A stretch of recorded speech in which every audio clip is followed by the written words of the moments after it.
We have finished section 7, and this is the beginning of section 8, which is from here at Highway 7 to Lake Sylvia.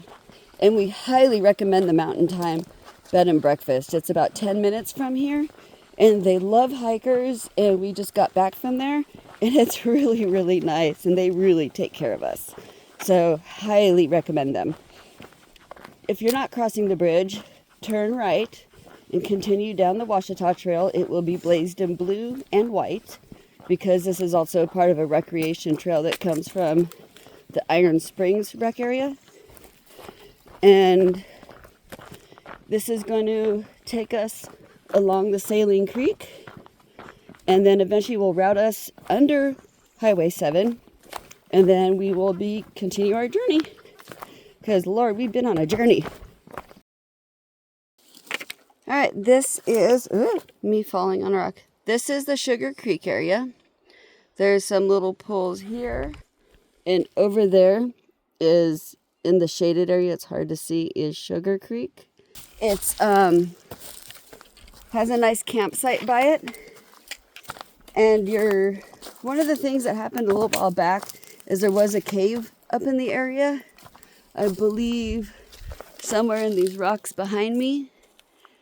And there was a bear with some cubs spotted living in the cave. So, very pretty area. So, for during the time that bear was there, a lot of people are kind of like, yeah, I don't think I'm going to camp there. But I don't believe anybody ever had a bear come bother them. They were just spotted. But yeah, that's a really, really beautiful area. I'd like to camp there someday. Of course, in the Ouachita Trail way, what comes down must go up. Here we go.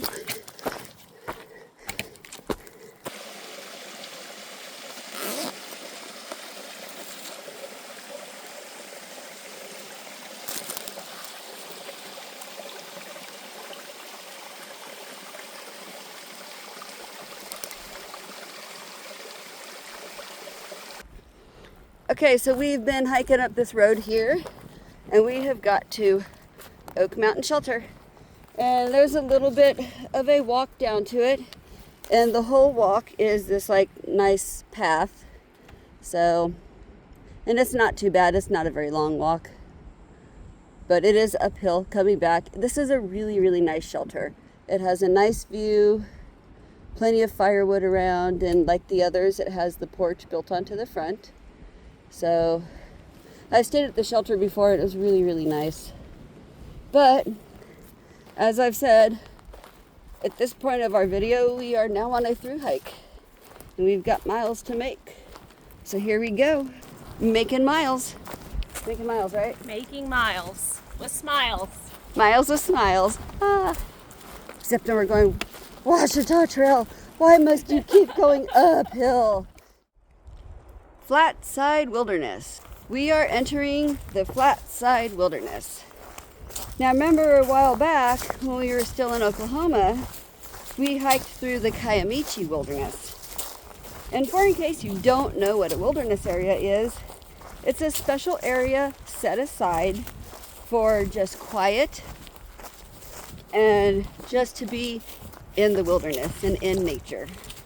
So that means no motorcycles, no bicycles, pretty much anything with a gear you cannot use. Any type of machinery cannot be used.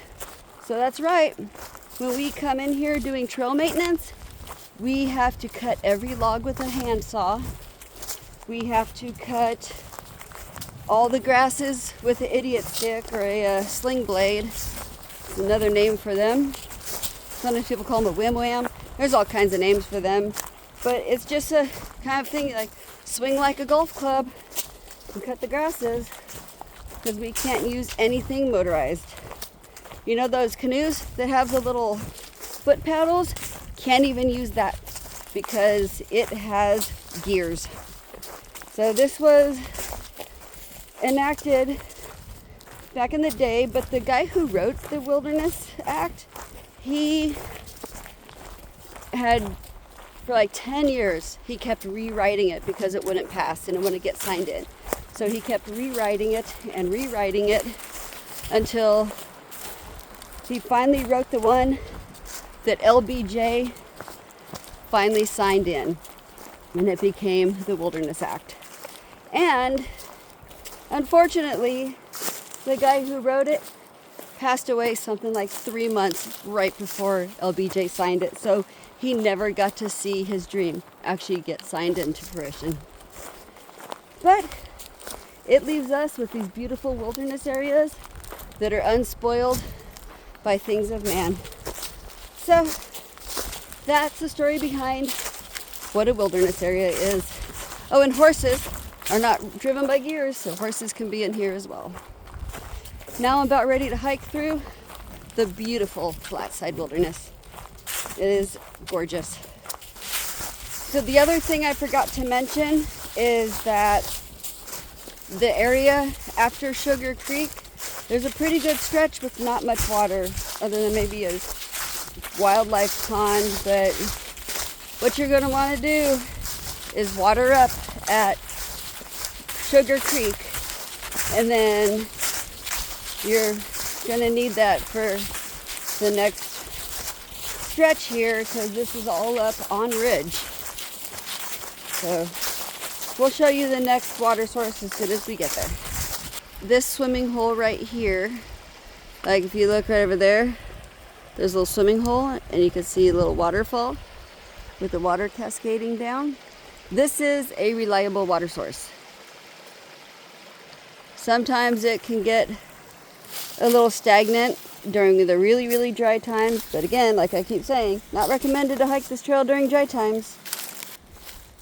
If you look up there, you'll see this flat ledge, right? And a little fire ring right there. Doo-doo. This is a great little campsite. I have camped here before, and of course you have water right down here, this beautiful creek going by.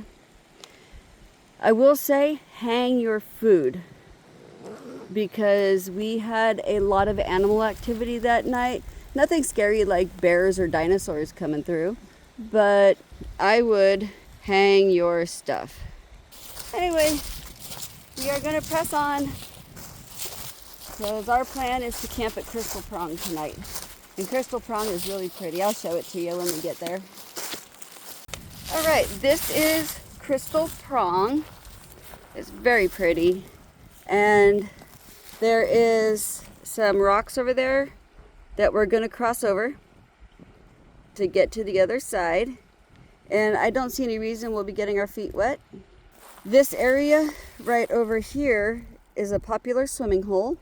And if you look very closely, you probably can't see through the water or through this video, but down in there, there's an I-beam laying in there. And there's several other I-beams at the bottom as well.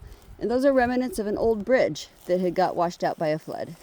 So the stuff is still down there, but this creek is one that if you have heavy storms coming, you may want to push to get over before the storms come in, because this one can get up too high to cross and you will not be able to get across.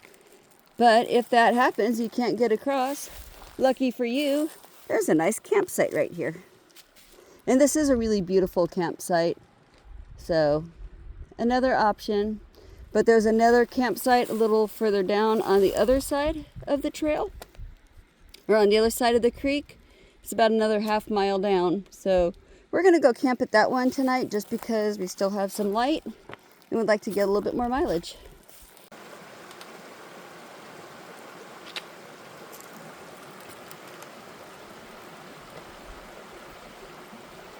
And this right here is how you get across. So if you'll see that over there, there's some more narrow crossing ones. But if you'll see up ahead, there's some blazes up there to let you know this is the easiest way to cross. And I didn't even butt scoot. Are you proud of me for not butt scooting? I'm very proud of you. We're up here at Flatside Pinnacle. And last time when we were westbound, we completely missed it. And everybody was saying, well, there's a sign for it. I'm looking around here and I don't see any sign for it, but I happen to feel like, it kind of seems like we're up to the top. So I checked my gut hook, and it showed that I don't go down this way. This trail over here is the Ouachita Trail. We started going that way, and I saw it going downhill. I'm like, that doesn't seem right. And we came up from this way. So if you look at this area, there's a fire pit right here. And a nice little kind of campsite looking area. Not super flat, but we need to go straight. And we checked the gut hook, and sure enough, it shows this is the way to Flatside Pinnacle. Huh? Far out. What'd I say? Gut hook. Oh, far out. If y'all hear me say gut hook, far out used to be called gut hook. And you'll hear us old timers, I think I mentioned it in a different video, still call it gut hook at times. Thank you, Melissa, for reminding me.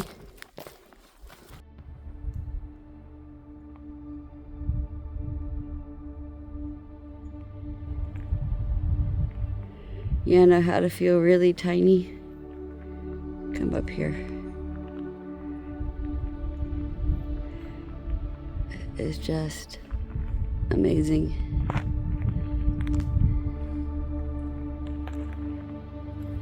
And you see that shadow right there? That's us. All the way up here. And there is some right that white. There's some really cool clouds just sitting down there. This is just spectacular. I've always missed it. So this is, even though I've hiked the trail once already, we missed the turnoff because there was no sign. And I missed all of this. Looking over at all this land makes me feel like I'm this big in a really big world. Brown Creek Shelter. Let's go take a look at it. This one isn't a long walk, so it's not going to really hurt us on our mileage. This is Brown Creek Shelter. It has a front patio or front porch, and these are pretty cool. They put in seats, one on each end, and those are pretty nice because you can lean back. It has a fire ring and picnic tables. And of course, this is an older style shelter, so it's going to be a bit smaller inside. This one has some folding chairs in it. Looks like 3 chairs that are in there. 2 chairs. 4 chairs. I know math. I'm going to talk while I walk because we are trying to make miles today. So this shelter does not have water. So if you're going to stay the night here, you need to bring whatever water with you for camp and to get to the next water the next day with you. If you are eastbound, you have several water opportunities after Crystal Prong, but keep an eye on far out so you can see if it's flowing or not. If you are going westbound, just before you start climbing up to here, you will cross Browns Creek, and that's where you will get water. Okay, let's go hike. I forgot to tell you, cell service at Brown Creek, I have 1 bar of 4G, and it was flipping back and forth between 4G and 5G. Because we always like to know about cell service so we could check in with our families. We are here at Browns Creek, and I just wanted to show you this area that I'm walking through that looks like dry creek bed. This will fill up during heavy rains, like very heavy rains. And this creek, this does have a bridge over it. This is a fairly new bridge, but there's been a lot of issues with the creeks taking out this bridge. But right now it looks very pretty and very pleasant. But when there's a lot of rains and everything's flooding, this creek will get too high to cross.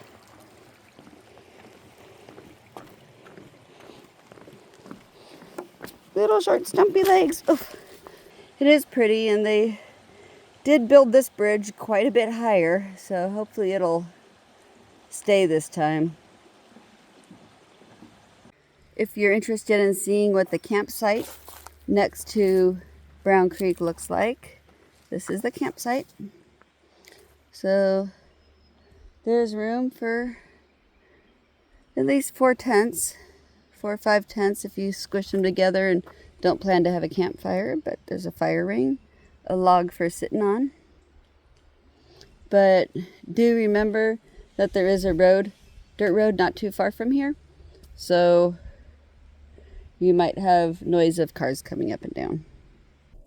All right, we are coming up on Lake Sylvia, and Lake Sylvia is where Section 8 ends and Section 9 begins.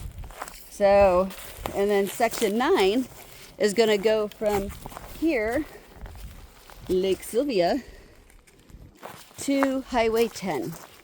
Also, another thing about Lake Sylvia is that there is a campground over there. It's not open year-round, but when it is open, they have restrooms with showers and outlets for plugging in your chargeables to get a charge on them. And a lot of times it's no problem with the campground host. They'll help you out on payment. And we've even heard of times when through hikers have come into the campground and everything was booked, and they still let them put up in a little grass area. But that hasn't been all the time. Anyway, you can get online and find more information about the Lake Sylvia campground. At this point, you have finished the last tough climb of the trail, which was going up North Fork Pinnacle. And we've crossed the road. And now we're getting ready to start hiking through for about the next 6 miles, an area called Hillary Hollow, and it is beautiful. Just a little quick fun fact about Section 8. Even though it's up there in the numbers of Section 8, you know how the section numbers go? It is the oldest section of the trail. It was the very first one built. So, kind of interesting there, and I sure do like that area in there, but man, over here, coming through this next part is just really pretty. All right, we have reached Nancy Mountain Shelter, and if you'll look, what I've noticed here, there is no shelter sign or anything that tells you, see there's a trail. So I don't know, maybe there's one further down that we'll pass, but this is Nancy Mountain Shelter. This shelter does not have any water. It's the same as every other shelter, fire ring, picnic tables. Porch has been built on because that was an addition, a new addition to the shelters. But if you head over that way, so kind of like off to the side behind the shelter, I'm standing over here on the trail, and out that way there's a stream. And get on your map, get on your far out, and look, and you'll see where the stream is. That is a place you can get water up here. But right by the shelter, there's not water, and also that stream is seasonal. So if it's dry outside and the conditions have been dry, it will be dry. Now, another thing, as you're coming down the trail, after you pass here and you continue to head east, you will pass the creek. We'll walk right over it, but it's going to be a little bit further down trail. And for us, we're going to hike past here and then find a place to camp a little bit further down because it's still too early in the day to stop. But we're going to water up there as long as far out doesn't say there's something else that'll work better for us. So we'll check it when we get down there. Anyway, that is Nancy Mountain Shelter. I forgot to talk about cell service. We have 1 bar of Verizon, 1 bar of AT&T, nothing on T-Mobile. All right, we are at the Highway 9 crossing. And I just wanted to point out that this is typically a fairly reliable place to get some water from, and it is creek fed, and it continues to go down this creek over here. Again, we're by a road. So anyway, there's more to this creek over on the other side of the road as well. So this is a pretty good place to get water if you're needing it. It's not year round, but the times when it's dry is the times when you probably don't want to be hiking out here anyway. This is the Highway 9 trailhead. There usually is not a dumpster here, and there usually is not a porta potty here. So we heard there's some kind of a big race coming through. I think it's a bike race. So that might be why all this is here. But typically, I just wanted to show the parking area.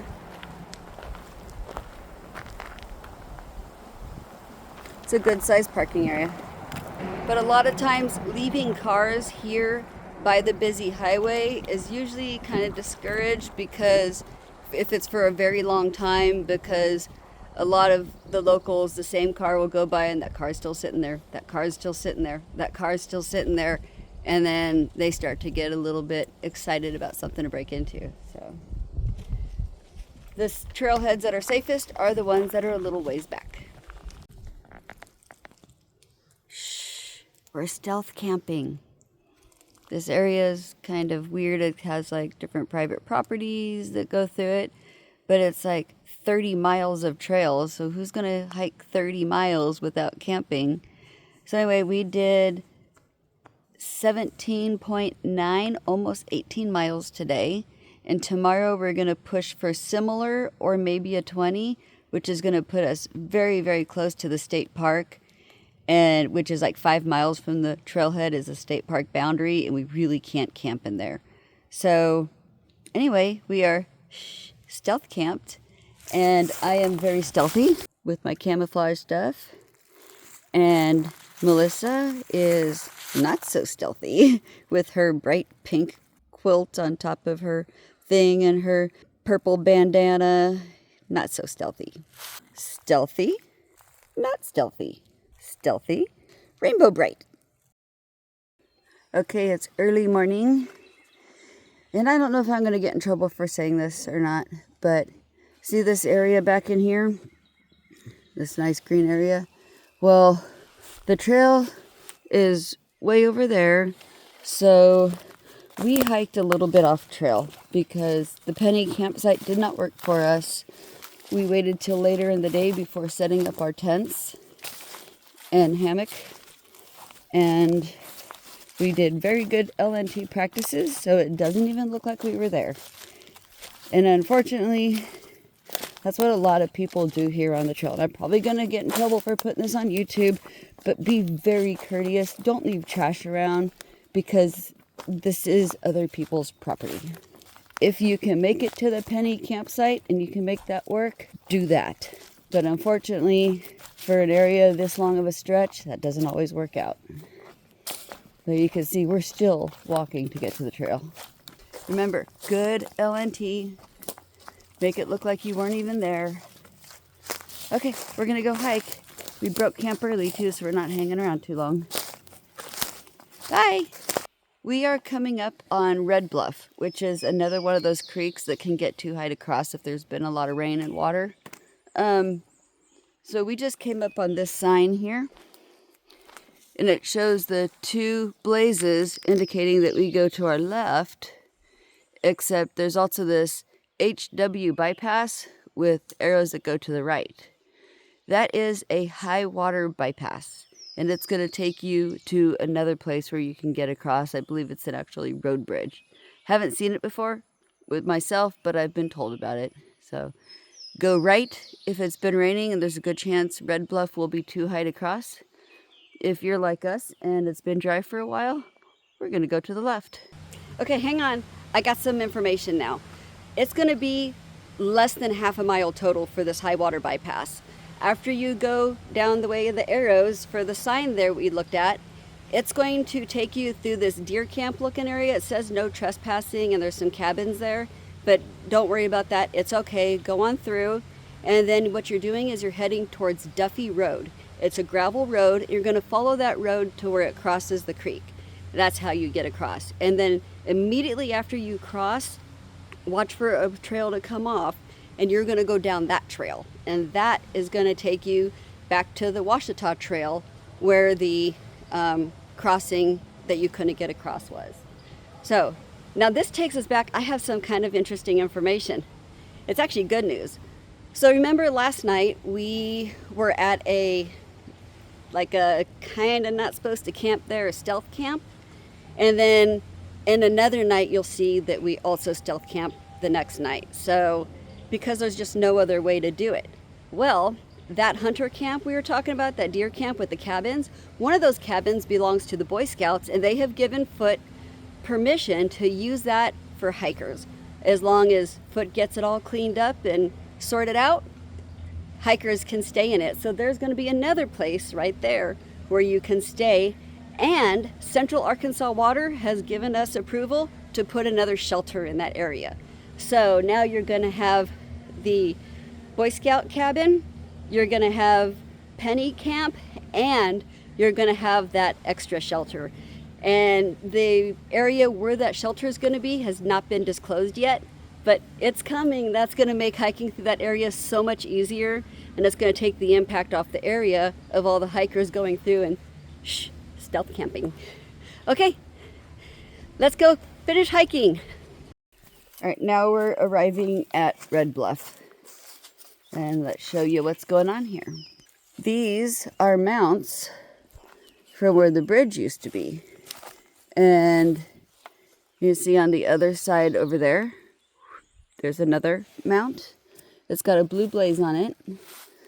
So we're gonna see if we can't pick our way across to where we don't have to get our feet wet. But the reason there is no more bridge here is because they kept getting washed out when flooding happened. So when I'm saying it gets too high to cross, I really mean it's too high to cross. It's actually taking out bridges. So if you have a lot of rain, definitely take that bypass. Bridge unsafe. Walk around. Yep, that looks pretty bad. All right, this is the end of section 9, which was Lake Sylvia to right here at Highway 10. The next part, so originally this was the end of the Ouachita Trail, but one of the things that ended up happening is they decided to add on another section, which is section 10 from Highway 10 to the end. And that's what we're getting ready to do now. To start it, if you're headed westbound, you got to go up that. We went down it, and luckily not on our asses. Okay. Now, over here is parking area. It's a Highway 10 trailhead. But we are going to road walk for a little bit. You'll see these blazes on the ground to let you know you're on the correct road walk. And then you will also see marker signs and the blazes painted in various places.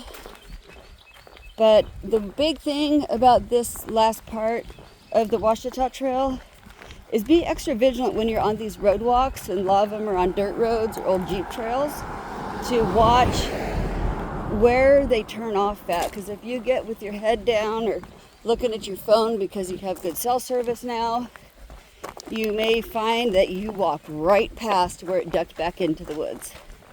So do keep an eye on that.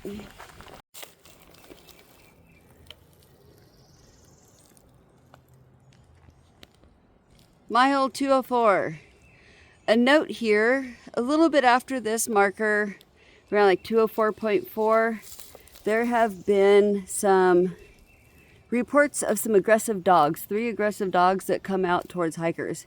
So we have a plan. We have brought a beef stick with us. So if we end up having that problem and the dogs do come out, we're going to try tearing off pieces of this beef stick and giving it to them. And like throwing it away is from us, so they go and run towards it while we get the heck out of there. Not every hiker sees them.